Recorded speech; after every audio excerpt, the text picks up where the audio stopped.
Okay, we are doing the third homework for week one. Let's see what we have. First question.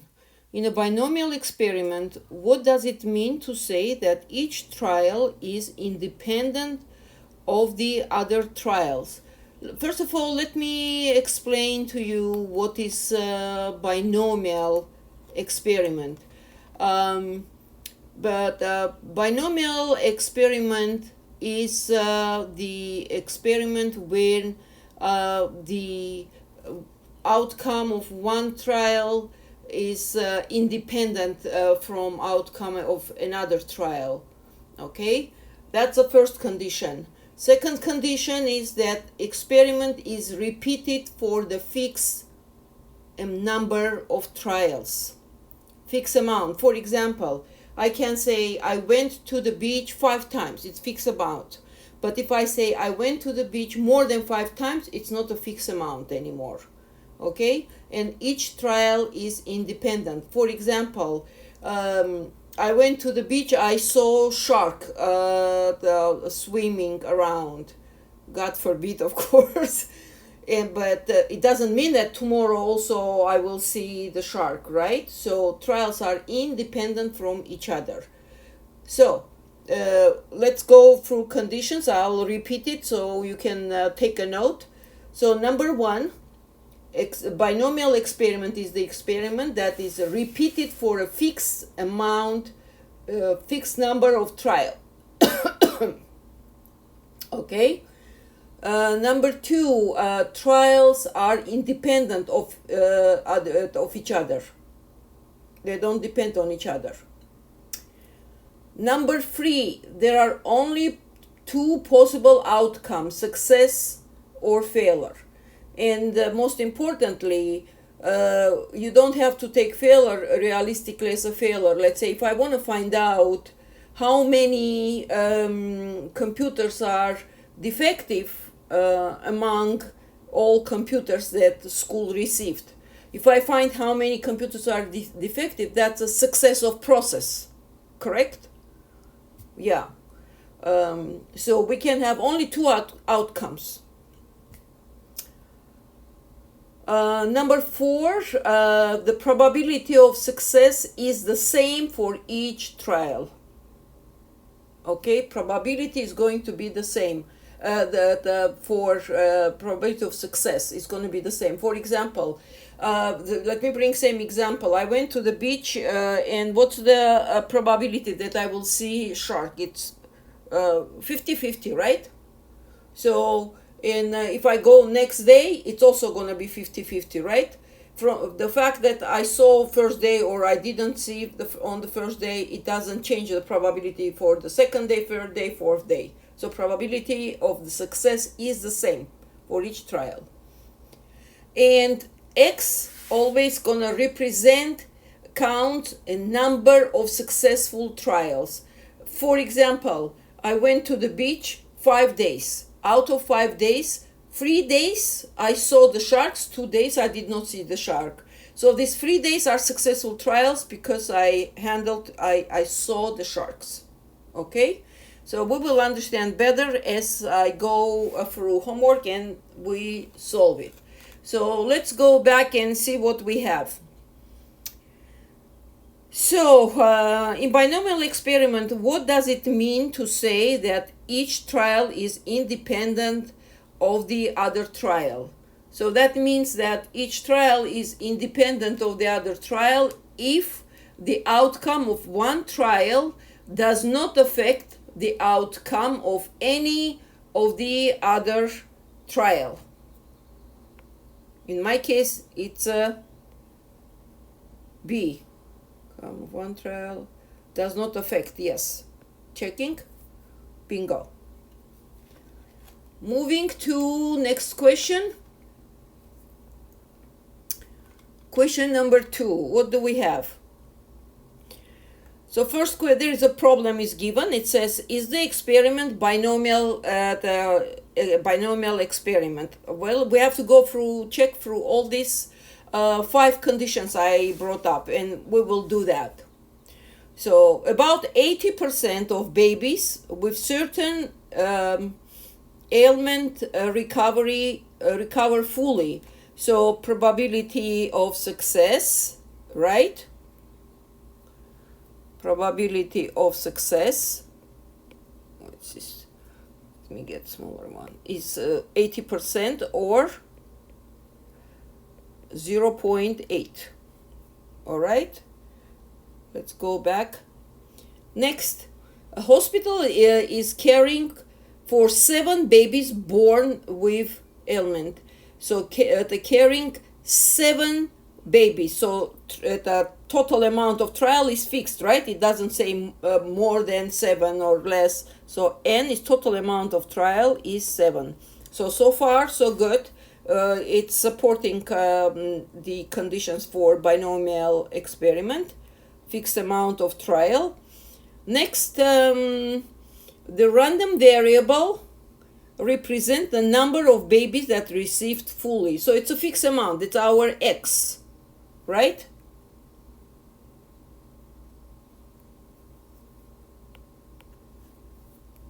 It doesn't say how many, but it doesn't matter. So we'll see.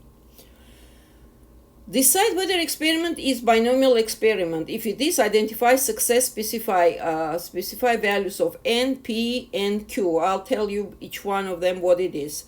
So first of all, so let's check it. What did I say? That experiment is repeated for a fixed number of trials. It is repeated. So it says 7 babies born. Oh, did I put there 8? No. Oh yeah, 7. Okay. 7 babies born. So yes, it's a fixed amount of trial. Trials are independent. So if one baby born with the ailment, it doesn't mean the next baby also gonna born with this ailment. So which means the trials are independent. Next, 2 possible outcome. Correct. It satisfies. So it's the baby is born either with ailment or not. So either or. Okay. Next, the probability of success is the same for each trial. So it's 80% probability of success. We're born with certain ailment recover fully. So it's 80% chance that the baby will be born in with certain ailment and recover fully. Okay, and the amount of x, the amount of x, it's a number of successful trials. With successful trials is x. It doesn't say specifically how many trials, but that's all right. So at this point we have binomial experiment. Yes, fantastic. Now let's see what is coming. Next question. What is a success in this experiment? That baby recovers, correct? Because it says 80% babies born with certain ailment recover fully. So it's baby recovers. That's a success in this experiment. Good job. Moving to next. Specify the value of n. With n, we identify amount of total fixed trials. How much we had? We had 7 babies born with this ailment. So n, in my case, it's gonna be 7. Total 7. Got fantastic. Next. Specify the value of p. P is probability of success. P is the probability of success, and probability of success here in this case is 80%, because 80% born with certain ailment and recover fully. So it's going to be 80%, decimal notation 0.8. All right. Now we got Q. Q is the one that it's complement to P, which means what percentage of baby did not recover fully. If 80% recovered fully, then 20% did not recover fully, right? So it's going to be 0.2. Remember what I said. it's a complement, and we have to subtract 1 minus 0.8, or in the class I explained, or 100% minus 80%. That's where from it's coming. Now list the possible values for random variable. So since we have total 7, right, babies, and it doesn't say specifically how many represent the random variable, so we're gonna go from 0 to 7. X can be 0 babies, 1 babies, and all the way to maximum, which is 7. Why we include the 0 also? Because can be the case when no baby will recover. Okay? Bingo. All right, moving to question number 3. We need to identify if experiment is binomial. So let's go. A state lottery randomly chose 8 balls. So 8 balls, 8 is going to be our N, total amount. Let me clean.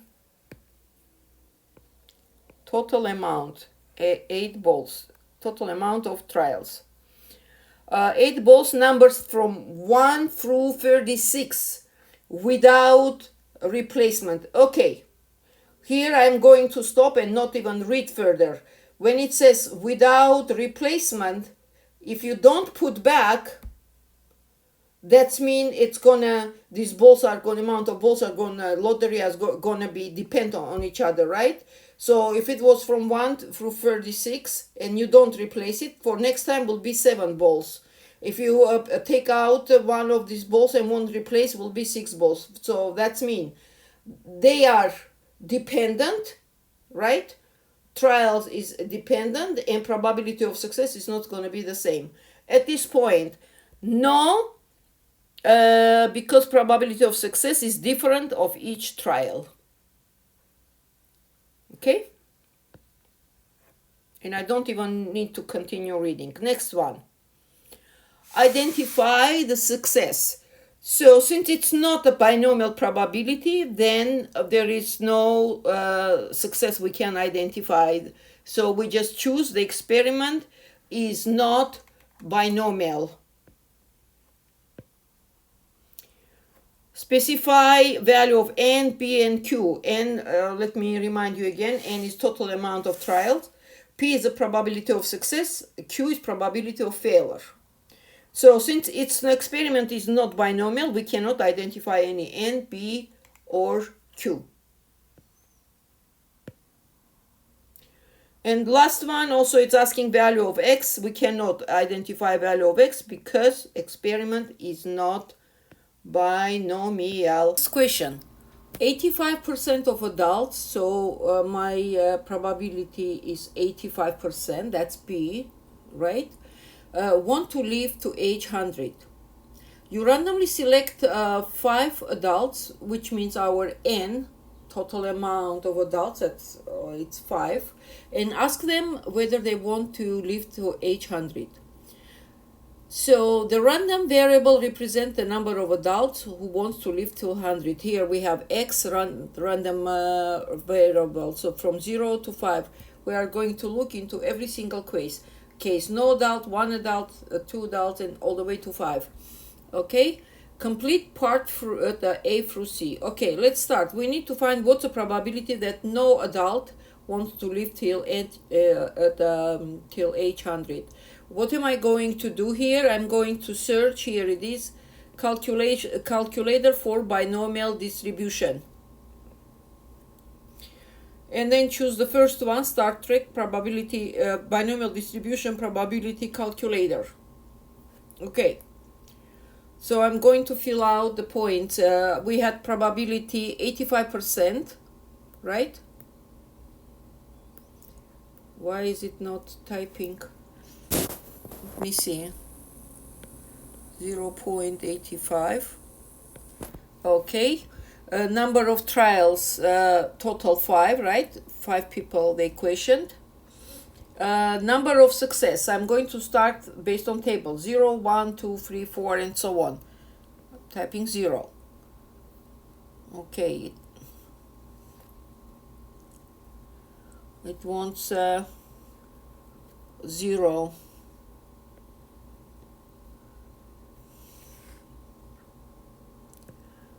It is non-negative. Oh, okay, we got it. 0. So here is binomial probability for x is equal 0. It's right below. It's 0.00008. So 4 zeros after decimal and then 8. That's a probability for 0. So it's going to be 0.0008. Okay, moving to second one, where x is equal 1. So what we're gonna do, instead of 0, put there 1.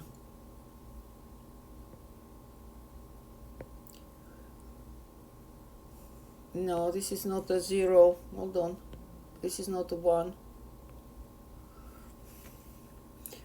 Let me see. There we go.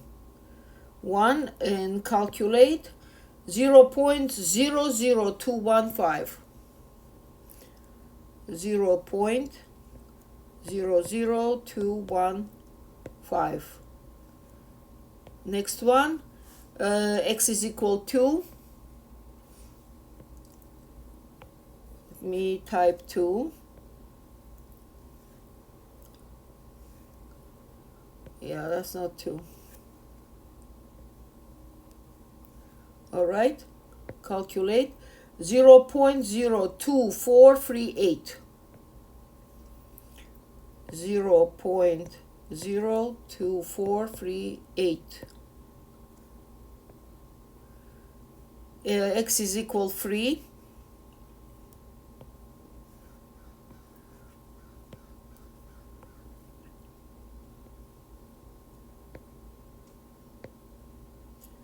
Zero 0.13818.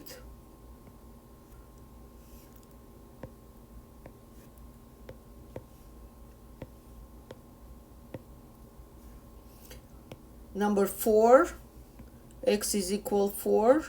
That's a way we are figuring out what's the probability if 0 people answer, 1 person, 2 people, and all the way till 5, because total 5. So 0.3915. 0.3915. And the last one, I will place the link to this calculator below the video, okay, in the comment, and I will pin it. And the last one is 5. So 5 out of 5, the probability that all 5 will say yes.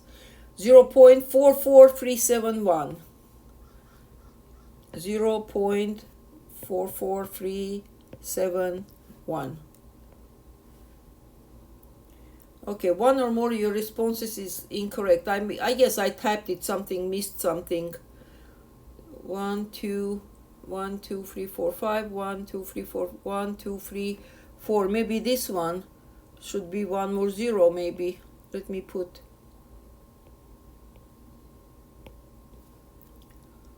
I'll put here 1 more 0. Looks like, there we go. All right. Now, second question, a graph binomial distribution using histogram.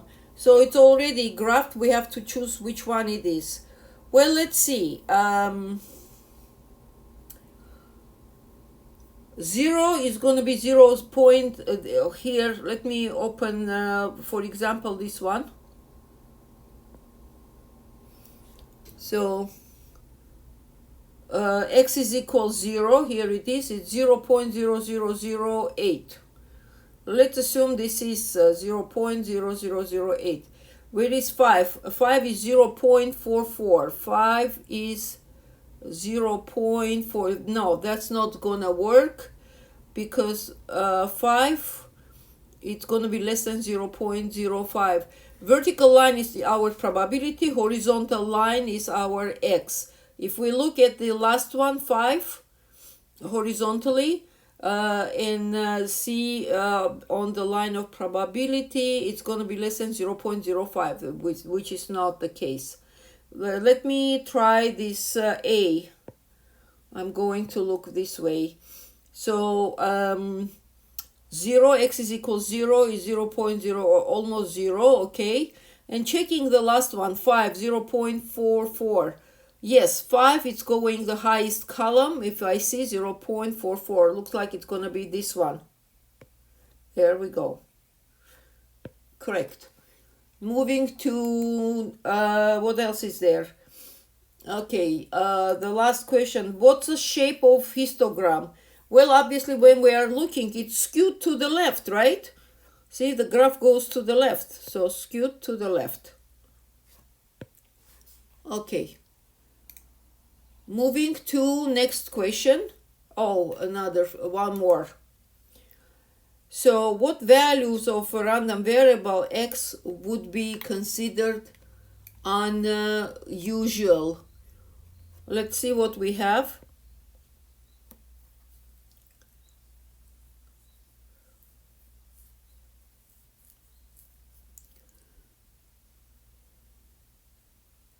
Unusual, let's look on the graph. So the main accumulation is where x is equal 2, 3, 4, 5. When x is equal 0 and 1, it's almost not seen, right? So it's the least one, which this will be considered unusual. In that case, I'm going to choose x is 0 and 1 because the least one is like that. Okay? Would be unusual. The associated probability is it's gonna be, let me see how much less. Hold on. Let me see what we have here. Less than, yeah, it's less than 0.05, definitely. Okay. What is wrong? Let me zoom it. 0.0 and 0.1. Let me, this one, and then come back to A. See, on A it disappeared, zooming ability. Okay, less than how much? Well, it does, I can't see here because it doesn't show. See, I can't zoom it, this one. If I choose this, see, I can zoom it and I can see, but this one disappeared, it doesn't show, so it's 0.05. Let me see what's going to be correct answer because I don't see in this case the numbers.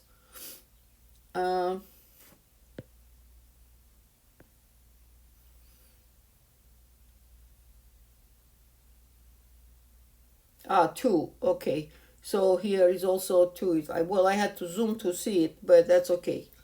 All right, so you're just opening your histogram and see the smallest columns, okay? And that smallest columns, because they are at the main accumulation, in this case is going to 3, 4, 5. All right, moving to number 5. What do we have here? We need to learn how to find mean, variance, and standard deviation.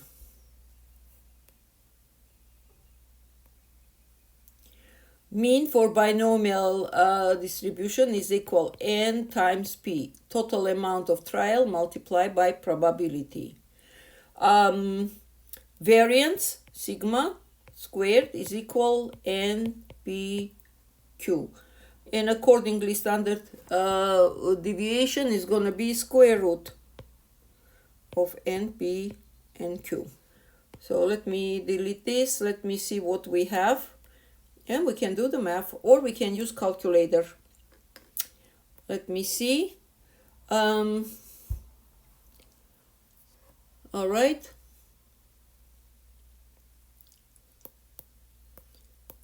Calculator for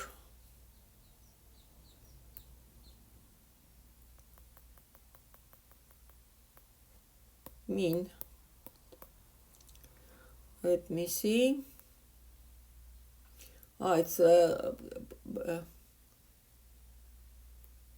for binomial standard deviation. Okay, it's going to be same thing.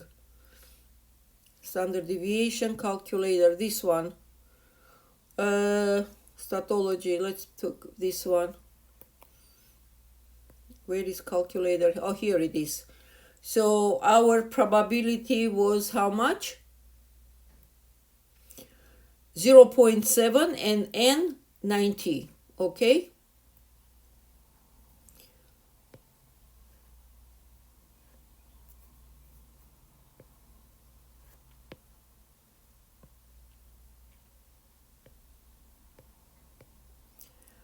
Seven, and this one is gonna be 90. Did I choose 9007? Yes, correct. Okay, calculate.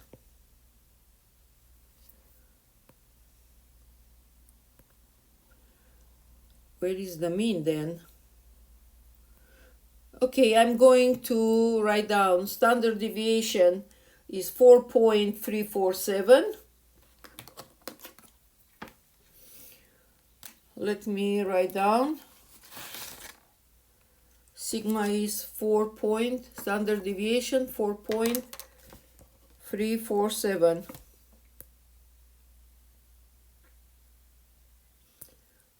Okay, that's a sigma. Let me try this one, mean and standard deviation. Okay, 0.7 and 90. Yeah, that's much better. It will give me also mu. So mean 62.9999. We need to use nearest tenth decimal. Okay, so it's gonna be 63 mean. Standard deviation is gonna be 4.34. 4.4 if I round till first decimal. Okay, and variance is gonna be squaring 4.344. Let me square it. So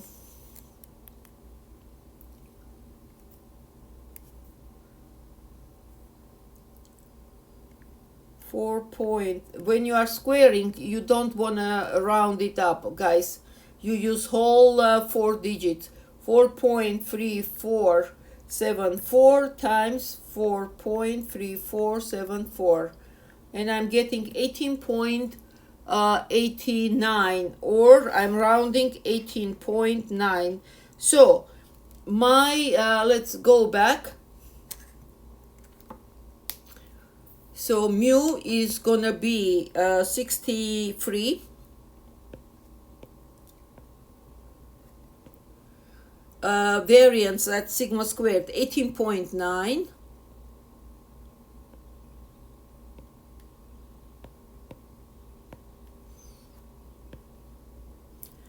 And standard deviation 4.4. Did I put point? Hold on, I think I put comma instead of point. Okay. What wrong? Let's go back. 4.3. Okay.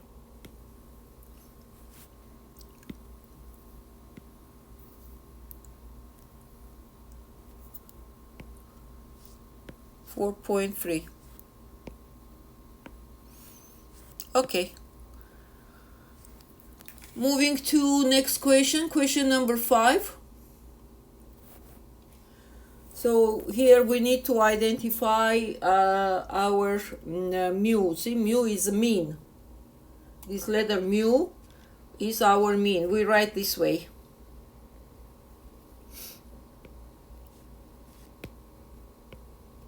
Okay, this is our mu. So 78% of US adults, so 78% going to be our probability of success. US adults think that political correctness is a problem in America today. You randomly select 6 adults, so 6 is going to be N, total amount, and ask them whether they think the political correctness is a problem in America today. The random variable represents the number of US adults who think the political correctness is a problem in America today. Answer the questions below. Mu, average. So average is going to be total amount. How much we had total amount? You randomly select 6. 6 times 0.76. See if this is our formula. 6 times 0.76. And I will use might as well. I will use this formula. I will use this calculator. 76 here, and this is 6 times, right? Okay. Mu is getting 4.6. Okay. 4.6. All right. Sigma squared, that variance. Let's go back. So sigma, it's a standard deviation, 1.0461. So let's square it. 1.0461 times 1.0461. I don't feel like twisting my phone, so it will turn into scientific calculator. So 1.09. So if I round it, 1.1 I receive.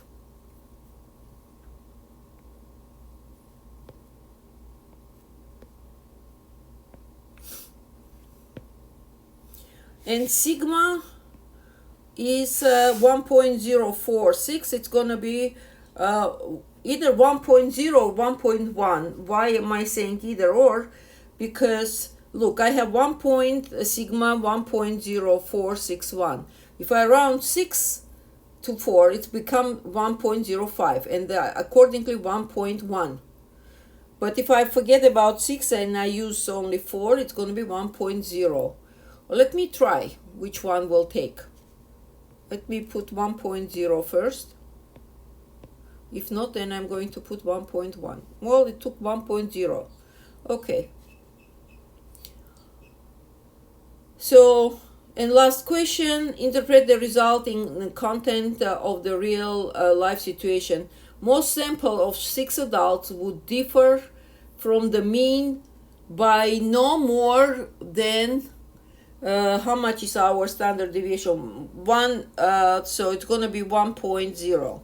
Standard deviation is showing how much the element is away from the average, and in this case it's sigma 1.0. Question number 7.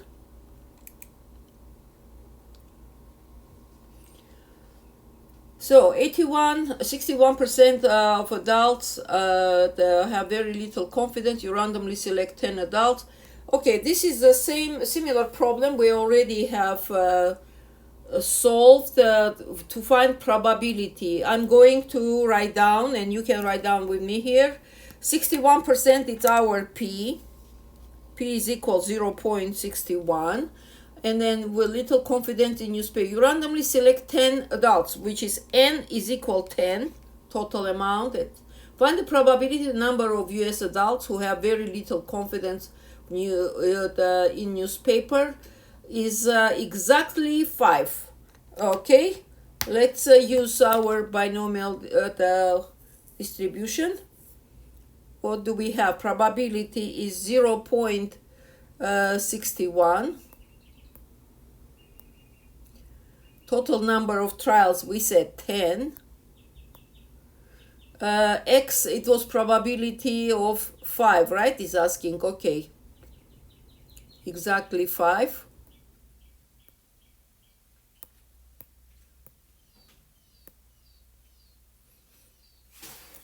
So how much I got? Exactly 5 is 0.19203. 0.19203. How many? Let me see, decimal. 3 decimals, okay. It's asking 3 decimals, so which means 192. 1. Okay. Okay, we are done. Okay. Now, greater less 6. Now here we put 6. And when I click calculate, I'm choosing here x greater equals 6. Where is it? Here, the last one, see? X greater equals 6, and we get 0.65796. So we needed 3 digits. It's going to be 0.658. 0.658.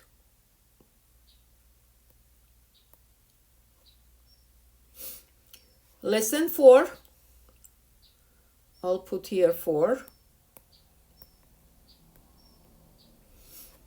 And less than 4 is here.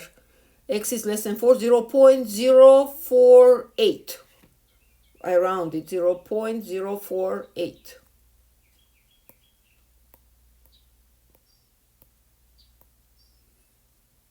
Okay. Next question, number 8. It's gonna be same way, same thing, guys. You can solve it, I'm pretty sure, using this calculator. Okay, figure out the percentage total, and it's asking exactly 5, more than 5, and at most 5, meaning less than 5, right?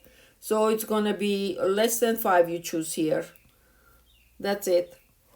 So moving to next question. Let me see. Well, it's given x is okay. Here we are dealing with Poisson distribution. Here we're gonna deal with Poisson distribution. What is Poisson distribution? In the case of binomial distribution, I mentioned that it's gonna be fixed amount of trials, right? But what if it's not fixed amount? It's more than, let's say, 5 days, or less than 3 days, and that is in that case we are going to use Poisson distribution. For Poisson distribution, to calculate probability for Poisson distribution, we need the value of average mu and the probability of success x. So in this case, we have mu is equal 8 and probability x is equal 4. Here I found it, I have it already, Poisson distribution, and I'll put it under the video and mark it in the comments so you can see. So what do we have here? Average rate is, it was 8, right? That was average, yes, and x is 4. In this case here, x is 4. All right, and clicking calculate. It's asking for precisely 4, right? X is equal 4. So, and we need to 4 decimals. So it's going to be 0.0573. 0.75, am I right? X is equal to 0.0573. Okay.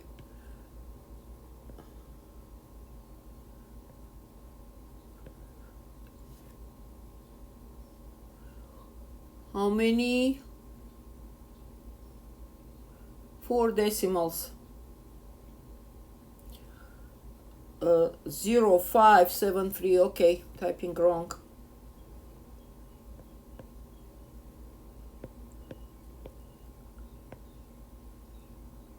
Okay. Moving to next one, it's also Python. Now in this case we have average is 5 and x is 4 again. Average is 5.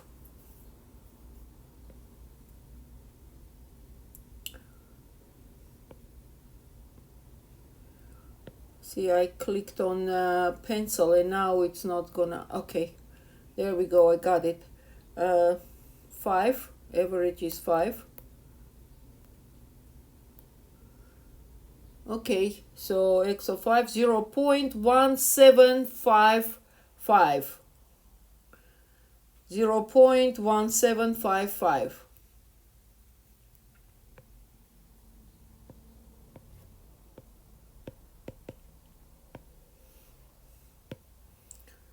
Moving to question number 11. Well, you can do it already. It's identical. Mu is 0.5 and blah, blah, blah. You can do it. It's the same thing. Number 12. Given the mean of normal distribution, how can you find the median? So when when it is normal distribution, the mean is equal to the median. It's the same thing.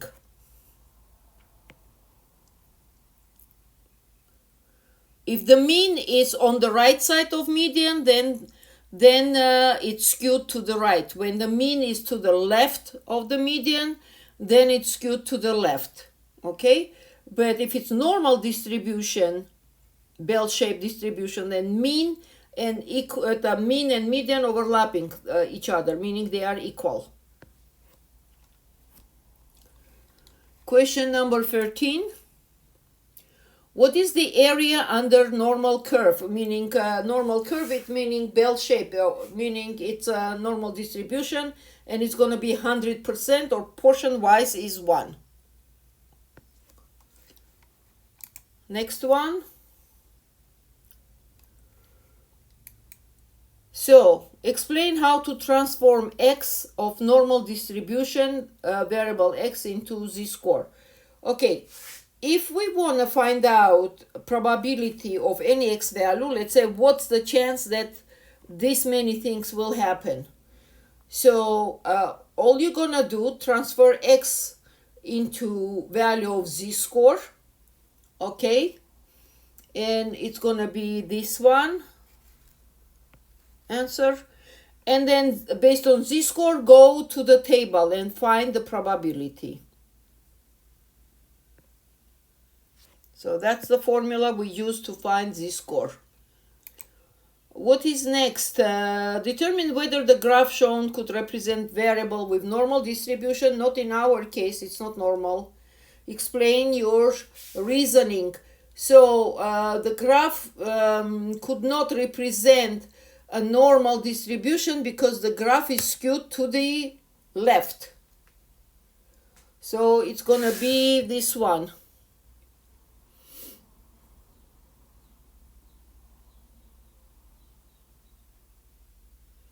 To the left here, D.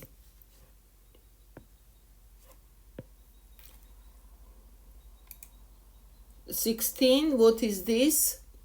Could the graph represent variable with normal distribution? Yes, it is normal distribution, bell-shaped. Yes, the graph is fulfill properties of normal distribution. The mean is approximately, let me see. How much is mean? It's this one, 15, 16, 17, 18. I would say 18 mean.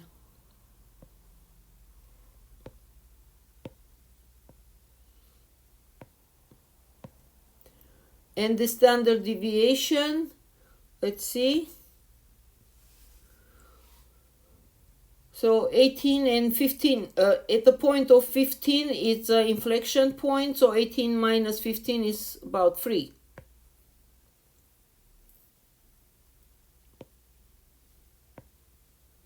Oh, good. Next one. Now, find the area of the shaded region. The graph depicts the standard normal distribution with mean 0 and standard deviation. We have two cases. We can use two things. We can use the table, or we can use calculator. To use the table, let me open. So we need to find the probability, the area with this color, which is probability. And z-score is given here, 0.75. So let's go to the table and then I'll do based on calculator. 0.75. So vertically under z-score, I'm looking 0.7. Here is 0.7 on the first line after under Z. And 5, I'm looking the very first line where Z score is 5, 0.05. So 0.7 and intersection of 0.5 is 0.7734. So I'm taking intersection is total 0.7. Let me explain to you here so you can understand. 0.75. This is z-score. So this is our table. This is our z-score. Here it's giving you 0.0, 0.1, blah, blah, blah, 0.7. Here is a second decimal. 0.00, 0.01, blah, blah, blah, 0.05. So 0.7 and 0.005 will give you 0.75. All right? So in this case, it's going to be 7 and coming under 0.7734. Okay?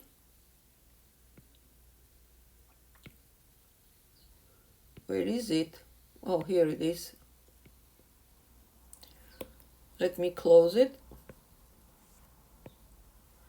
So 0.0073, yeah? Well, it's wrong. Let me take the calculator. Let's go to calculator. I showed the already table. So now find again correct answer. Let me see.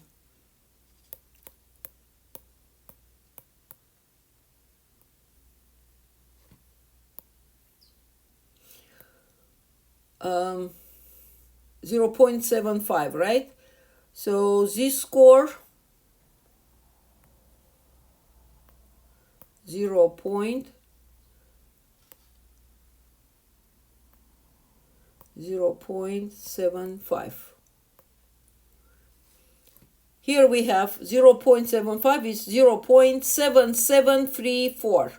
The very first one, x is less than z. 0.7734.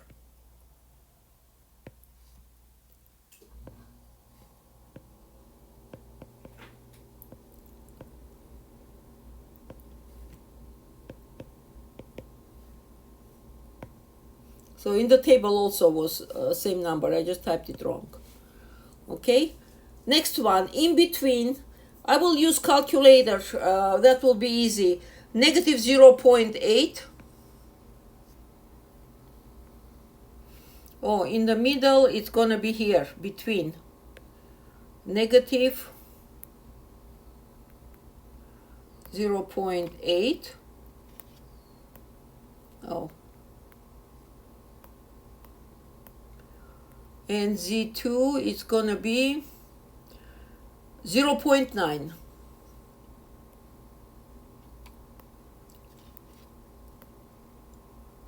Calculate. Here it is, between negative 0.8 and 0.9, 0.60408.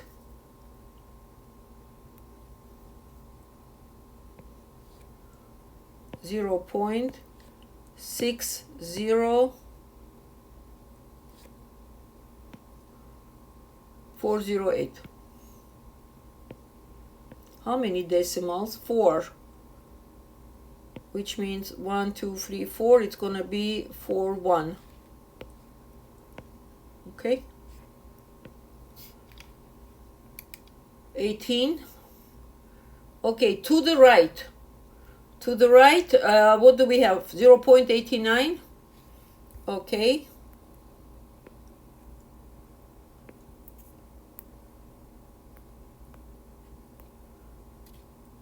That's not 0.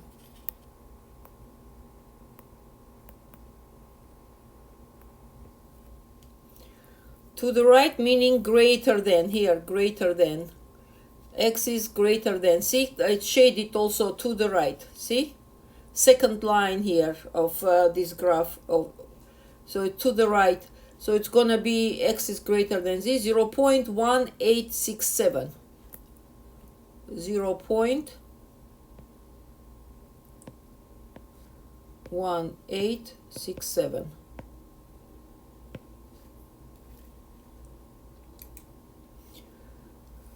Okay, area between negative 204, positive 204.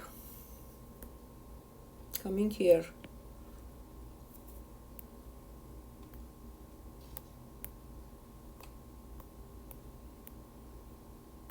Positive 2.04. Result is 0.9587. 0.9587.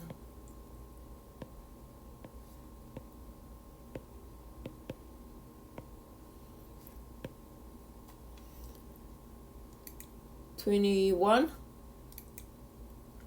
So less 199 or greater 199. Let's go see here.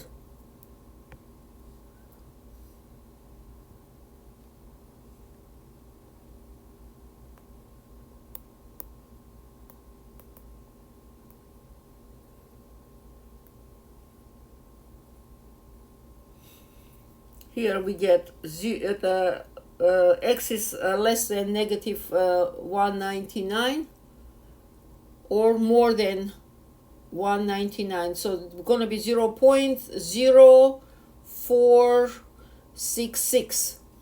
0.0466.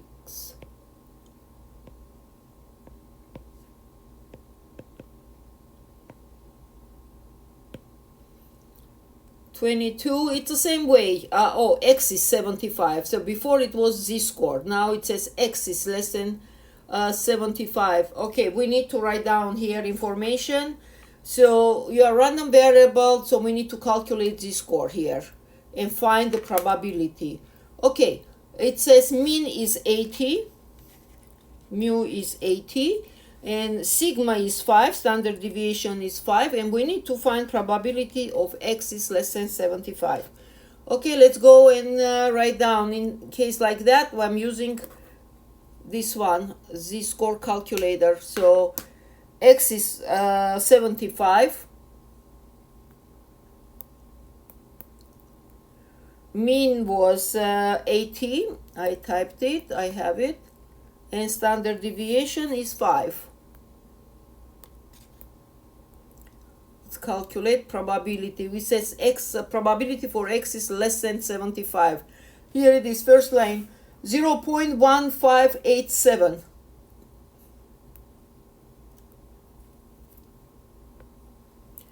0.1587. We have it. And lastly, X is greater than 40. Well, exactly same way. Let's say mu is 50 in this case. Sigma is 7 and 40. So 57 and 40. Let's do it.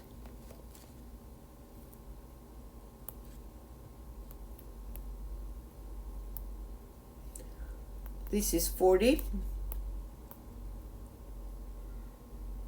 Mean is 50. Standard deviation is 7.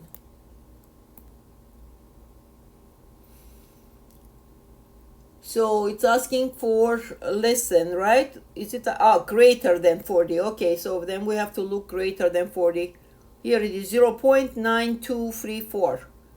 0.9234.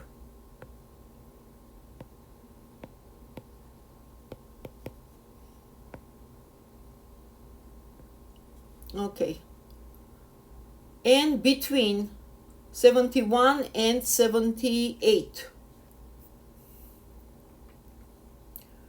71 and 78. How about the rest? Let me put this 71.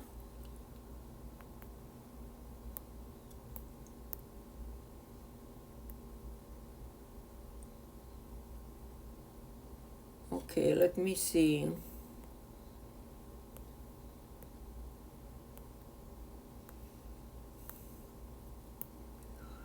One second, I want to see if there is any way I can. No, let me see here. 71, 78, mu is 83. And standard deviation is 4, 71 and 78. Well, if it doesn't have all together, then all right, then we'll have to do it. Yeah. Okay, 71. Mu is 83.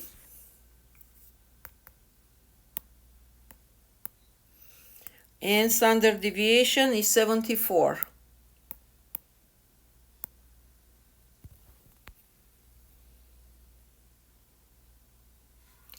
So where is it? Probability less than 71 is 0.49. Let me write down. 0.49382. Okay. And the second one, I'm going to check 78. We need to find between 71 and 78. Now I'm doing 78. Wait a minute, standard deviation 74. Why is it 7? Okay, let me try again. Okay, so 0.43559. 0.43559. Okay, now I'm trying 78 because I need to find between 71 and 78. Okay, mean and standard deviation is the same. So that makes less than 78, 0.47. Let me write down. 1 second.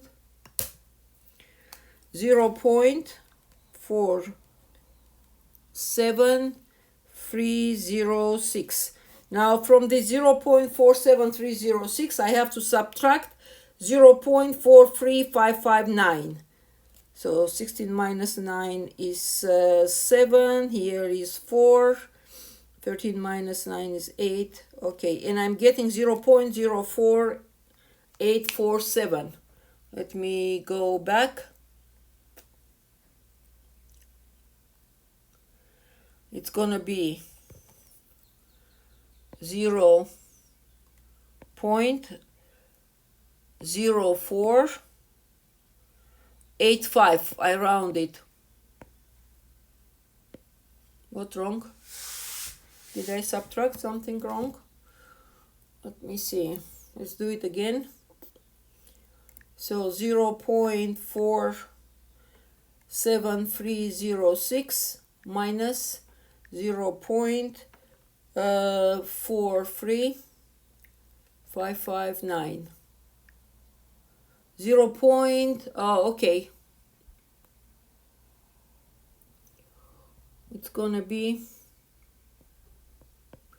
0.0375.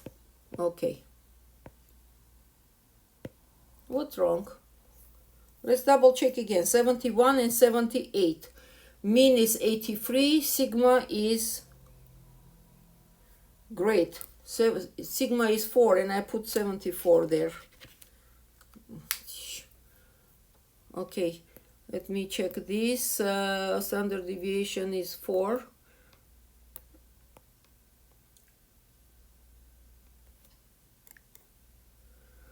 Okay, less than 78 is 0.10565. Okay, now I put 71. Everything else is the same.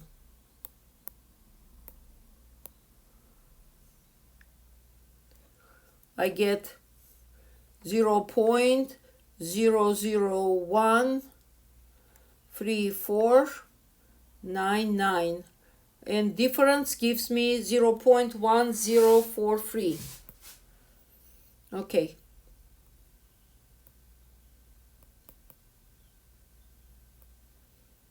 One, 0, 4, 3. Finally. Okay, we got it. This is the last one. So, and again, I will place for 1, 2, 3, 4 the calculators. I will put under the video in the comment and I'll pin it, okay? Okie dokie.